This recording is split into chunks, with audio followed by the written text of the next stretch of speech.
السلام علیکم، میں ہوں سمر عباس۔ خیبر پختونخوا کی 11 نشستوں پر ہونے والے سینٹ الیکشن تحریک انصاف کے لیے ایک گمبھیر تنازع کی صورت اختیار کر گئے ہیں۔ ان انتخابات کے لیے ٹکٹوں کی تقسیم نے تحریک انصاف میں گروپ بندی کو مزید گہرا کر دیا ہے، جہاں بظاہر پارٹی کے کارکنان اور بااثر رہنماؤں میں شدید مزاحمت شروع ہو گئی ہے۔ گزشتہ روز سے تحریک انصاف کی قیادت خیبر پختونخوا کے ناراض امیدواروں کو منانے اور نامزد امیدواروں کے حق میں دستبردار ہو جانے پر راضی کر رہی تھی، تاہم یہ تمام کوششیں رائے گاں چلی گئی ہیں اور ناراض رہنماؤں نے گھٹنے ٹیکنے سے انکار کر دیا ہے، جس کے بعد اب تحریک انصاف نے اپنے پلان بی کو ایکٹیو کیا ہے، جس کے مطابق بغاوت کرنے والے ان اراکین کے خلاف کارروائی کا بھی امکان ہے۔ اس کے علاوہ تحریک انصاف نے ناراض امیدواروں کے دستبردار نہ ہونے کی صورت میں اپوزیشن سے مقابلہ کرنے کا فیصلہ بھی کر لیا ہے، یعنی اپوزیشن سے مقابلے کی صورت میں حکومت اور اپوزیشن کے درمیان 6-5 سیٹوں کا معاہدہ ختم ہو جائے گا۔ رپورٹس کے مطابق پاکستان تحریک انصاف کے ذرائع کا کہنا ہے کہ ناراض امیدواروں کو اتوار سے پہلے کاغذات نامزدگی واپس لینے کی ہدایت کی گئی ہے۔ اگر پی ٹی آئی کے ناراض امیدوار دستبردار نہ ہوئے تو ان کے خلاف کارروائی کا امکان ہے۔ ذرائع نے بتایا ہے کہ پی ٹی آئی کے ناراض امیدواروں کو راضی کرنے کے لیے 2 میٹنگز ہوئیں۔ ناراض امیدواروں کی جانب سے کاغذات نامزدگی واپس لینے سے انکار پر معاملہ پولیٹیکل کمیٹی کے حوالے کیا گیا۔ اس حوالے سے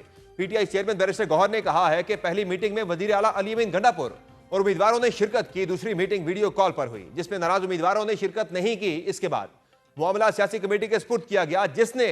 پارلیمانی پارٹی کے فیصلے کی توثیق کی۔ انہوں نے کہا کہ کمیٹی نے بانی پی ٹی آئی کے نامزد امیدواروں کی 6 نشستیں لینے کے فیصلے اور بلا مقابلہ سینٹ الیکشن کی فیصلے کی بھی توثیق کی۔ چیئرمین پی ٹی آئی کا کہنا تھا کہ امید ہے باقی سینٹ امیدوار سیاسی کمیٹی کے فیصلے کا احترام کریں گے، جبکہ کاغذات نامزدگی واپس نہ لینے پر دوبارہ فیصلہ کریں گے کہ امیدواروں سے متعلق کیا کرنا ہے۔ واضح رہے کہ گزشتہ شب تحریک انصاف کی سیاسی کمیٹی نے پارلیمانی کمیٹی اور سیاسی کمیٹی کے پرانے ناموں کی توثیق کی تھی۔ فیصلے کے مطابق عمران خان کی طرف سے سینٹ کے الیکشن کے امیدواروں کے جو نام فائنل کیے گئے تھے، پارلیمانی کمیٹی اور سیاسی کمیٹی نے انہی ناموں کی توثیق کی ہے۔ سیاسی کمیٹی کے اعلامیہ کے مطابق پی ٹی آئی کی جنرل نشست پر مراد سعید، فیصل جاوید، مرزا خان افریدی، پیر نور الحق قادری، جبکہ عورتوں کی نشست پر روبینہ ناز اور ٹیکنوکریٹ کی نشست پر اعظم سواتی امیدوار ہوں گے۔ اس کے علاوہ ثانیہ نشتر کی خالی ہونے والی نشست پر مشال یوسف زئی امیدوار ہوں گی۔ سیاسی کمیٹی نے کہا کہ عرفان سلیم کی پارٹی کی خدمات کا اعتراف بانی چیئرمین کی فہرست نہیں بدل سکتا۔ سیاسی کمیٹی میں مشال یوسف زئی پر بھی اعتراضات اٹھائے گئے، لیکن بانی چیئرمین کے چناؤ کی وجہ سے انہیں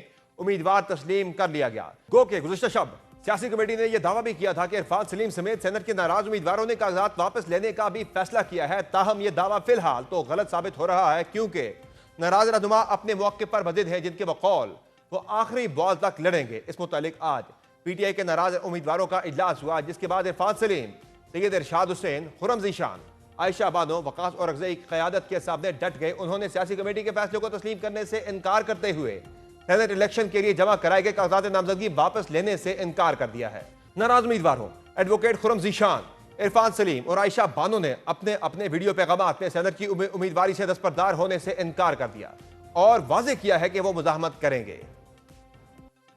واضح رہے کہ ناراض رہنماؤں کی اس مزاحمت کی بڑی وجہ وزیر اعلیٰ خیبر پختونخوا علی امین گنڈا پور کی جانب سے صوبے کی اپوزیشن سے کیا جانے والا وہ معنی خیز معاہدہ ہے، جس کی وجہ سے پی ٹی آئی کو دلچسپ طور پر 7 کے بجائے اب 6 سیٹیں ملیں گی اور اسی معاہدے سے متعلق پی ٹی آئی میں تقسیم پائی جا رہی ہے۔ دوسری جانب پی ٹی آئی کے ان ناراض امیدواروں کی بغاوت کو دیکھتے ہوئے اپوزیشن کیمپ بھی متحرک ہوا ہے اور پی ٹی آئی سے ہونے والے معاہدے کو برقرار رکھنے کے لیے نئی حکمت عملی سامنے لائی جا رہی ہے۔ اس متعلق پیپلز پارٹی کی طرف سے سینٹ کے لیے نامزد امیدوار طلحہ محمود کا موقف سامنے آیا ہے، جن کے بقول پی ٹی آئی کے ناراض امیدوار دستبردار نہیں ہوئے تو حکومت اور اپوزیشن مل کر الیکشن لڑیں گے۔ طلحہ محمود کے مطابق اس متعلق اپوزیشن اور کے پی حکومت کا اجلاس ہوا ہے، جس میں علی امین گنڈا پور سمیت پی ٹی آئی کے دیگر رہنماؤں نے شرکت کی اور اس اجلاس میں مل کر انتخابات لڑنے کا فیصلہ کیا گیا ہے۔ جہاں وزیر اعلیٰ خیبر پختونخوا کو سینٹ الیکشن سے متعلق اپنے ہی رہنماؤں کی جانب سے بغاوت کا سامنا ہے، وہاں قانونی محاذ پر بھی ان کو ایک اور چیلنج درپیش آنے لگا ہے، جب آج ایک انتہائی اہم پیش رفت ہوئی ہے، جس کی ٹائمنگ کو اور بھی زیادہ اہم سمجھا جا رہا ہے۔ آج اسلام آباد کی ڈسٹرکٹ اینڈ سیشن کورٹ نے شراب اور اسلحہ برآمدگی کیس میں وزیر اعلیٰ خیبر پختونخوا علی امین گنڈا پور کے وارنٹ گرفتاری جاری کر دیے ہیں اور ان کو عین اسی دن گرفتار کر کے پیش کرنے کا کہا گیا ہے جب خیبر پختونخوا میں سینٹ الیکشنز کا انعقاد ہونے جا رہا ہے۔ جوڈیشل مجسٹریٹ مبشر حسن چشتی کی جانب سے جاری کیے گئے وارنٹس میں علی امین گنڈا پور کو گرفتار کر کے 21 جولائی کو عدالت میں پیش کرنے کا حکم دیا گیا ہے۔ جوڈیشل مجسٹریٹ مبشر حسن نے 2 صفحات کا تحریری آرڈر جاری کرتے ہوئے علی امین گنڈا پور کو عدالت پیش ہونے کا آخری موقع دیا ہے۔ عدالت نے علی امین گنڈا پور کے پیش ہو کر 342 کا بیان ریکارڈ نہ کرانے کی صورت میں فیصلہ سنانے کا بھی اندیا دیا ہے۔ عدالتی حکم نامے کے مطابق اگر